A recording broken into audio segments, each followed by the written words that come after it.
चतुर्थ पाठ अमूल्यम कमलम. अमूल्यम म्हणजे की ज्याचं मोल करू शकत नाही असं कमळाचं फूल.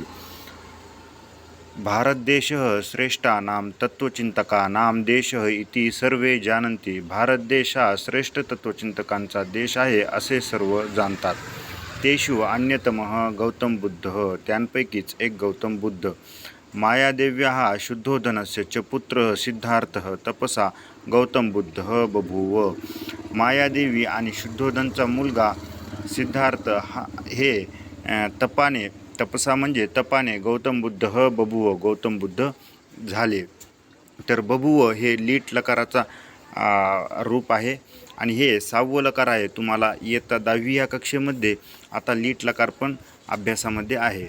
बौद्ध धर्मस्य प्रवर्तको यम शांती संदेशम सर्वत्र प्रसारयामास. बौद्ध धर्माचा शांती संदेश त्यांनी सगळीकडे प्रसार केला. तस्य जीवने घटिता एषा घटना, त्यांच्या जीवनामध्ये ही घटना घडली. धनात् महत्तरम किम किम विद्यते, धनापेक्षा मोठं काय काय आहे.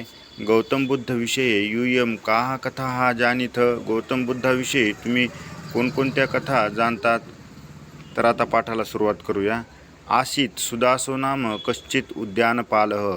तर एक सुदास नावाचा एक उद्यानपाल होता. तस्य तडागे कदाचित सत्यपि शिशिर ऋतावेकम पद्मम व्यकसत योमनीव बालसूर्यबिंबम.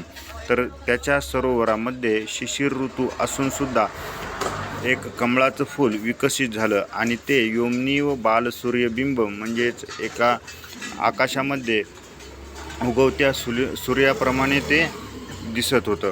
सो चिंतयत, त्याने विचार केला, अहो महिमा परमात्मन, ही तर परमात्माचीच महिमा आहे.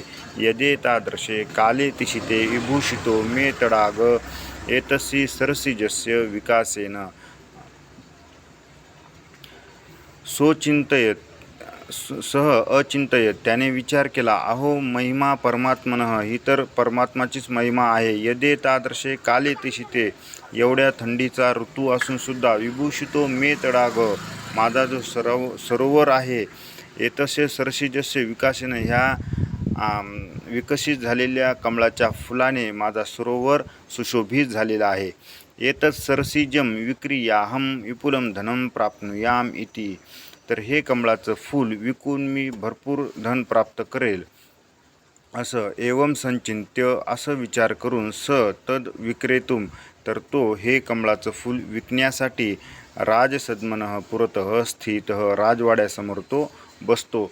अत्रांतरे तेनैव अध्वना कश्चित श्रीमान सार्थवाह समायातः. अत्रांतरे थोड्याच वेळात तेनैव अध्वना, त्याच रस्त्याने कश्चित श्रीमान सार्थवाह, एक कोणतरी श्रीमंत व्यापारी समायात त्या ठिकाणी येतो. सो वदत, तो म्हणतो, भद्र म्हणजे भल्या माणसा. भगवान सुगतः संप्रती एतस्मिन् नगरे वसति. भगवान सुगत ह्या नगरामध्ये वास करत आहे. महात्मनः तस्य पूजार्थमिदं कमलम अभ्यर्थये. तर त्या महात्माच्या पूजासाठी मला हे कमळाचं फूल पाहिजे. तत् कियता मूल्येन ददासी, तर काय मूल्यानं हे देशील. उद्यानपालः अब्रवीत, तो उद्यानपाल म्हणतो, एकेन सुवर्ण नाणकेन, एका सोन्याच्या नाण्याच्या किमतीत मी हे कमळाचं फूल देईल. अथ स सार्थवाह यावत तत् कमलम क्रेतुम इच्छति. तर आता तो सार्थवाह जोपर्यंत हे कमळाचं फूलच खरेदी करत नाही तावदे वापरो. धनवान श्रेष्ठी अपि सुगत दर्शनार्थम गच्छन तत्र समुपस्थितः तावत एव आपरो. म्हणजेच तोपर्यंत दुसरा एक धनवान श्रेष्ठी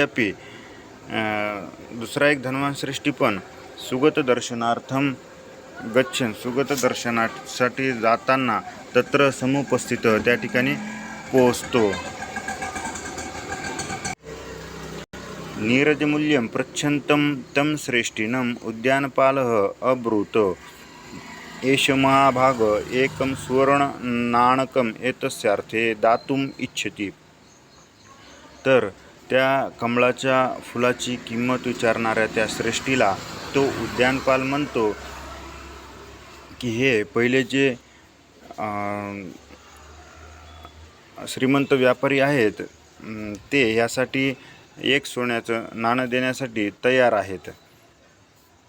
तर तो श्रेष्ठी अगद, तर ते दुसरे श्रेष्ठी म्हणतात की अहम 10 सुवर्ण नाणकानी यच्छामी, तर मी यासाठी 10 सोन्याचे नाणे देण्यासाठी तयार आहे.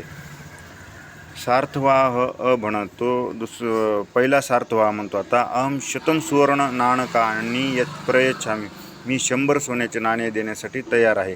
तयोर्विवादम श्रुत्वा सुदासो व्यमृशत, यस्य कृते एतो कमलम एतत् क्रेतुम इच्छतः नूनं स सुगत एवाधिकतमं मूल्यं मह्यं दद्यात् इति.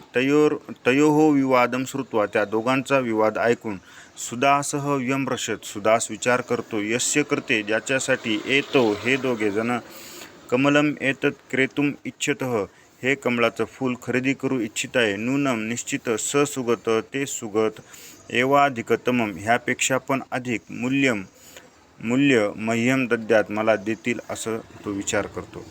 अतः स उद्यानपालस्तावभाषत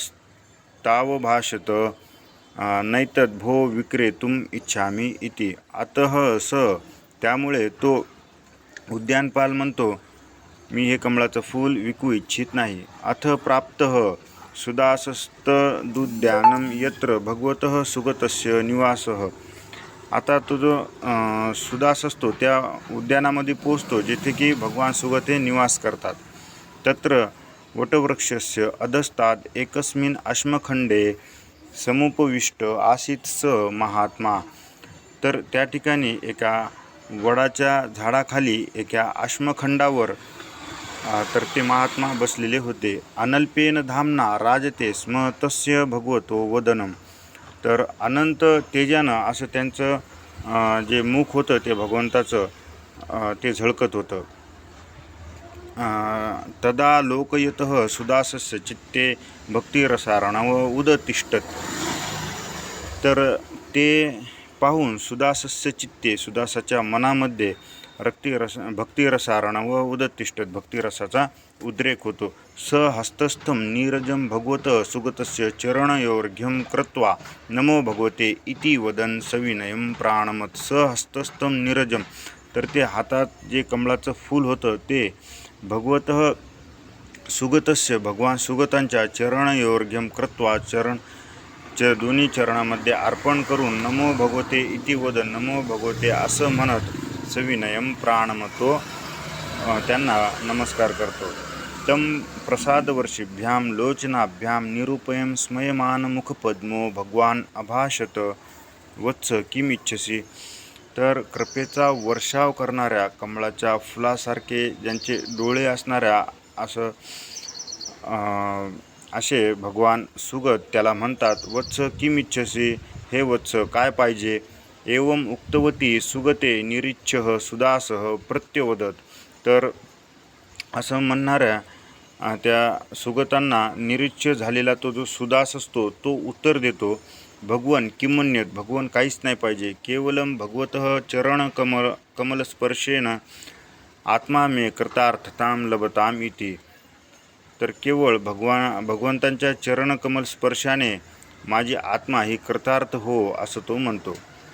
एवं वादिनं सुदासं तथास्तु इत्यब्रवीद भगवान सुगतः, तर असं म्हणणाऱ्या सुदासला तथास्तु असे भगवान सुगत म्हणतात. अहो प्रभावः सुगतस्य, तर प्रभाव पहा सुगतांचा, यत्तस्य दर्शनमात्रेणैव, तर ज्यांच्या केवळ दर्शनमात्रानेच कमलार्थं बहुमूल्य अपेक्षमाणः सुदासस्तद्विस्मृत्य सुगतचरणाभ्यां तत्कमलं समर्पितवान. तर त्या कमळाच्या फुलाची खूप मोठ्या अपेक्षा करणाऱ्या सुदासाला हे विसरत पडतो आणि त्यांना पाहून विसर पडतो आणि ते कमळाचं फूल जे असतं ते भगवान सुगतांच्या चरणामध्ये विनामूल्य ते समर्पित करून टाकते. एष सुगतः एव ननु भगवान गौतम बुद्ध, तर हे निश्चितच कोण आहेत, हे सुगत हे भगवान गौतम बुद्ध हे आहेत. या ठिकाणी आपला पाठ संपलेला आहे. पुन्हा भेटूया दुसऱ्या पाठात. तोपर्यंत नमस्कार.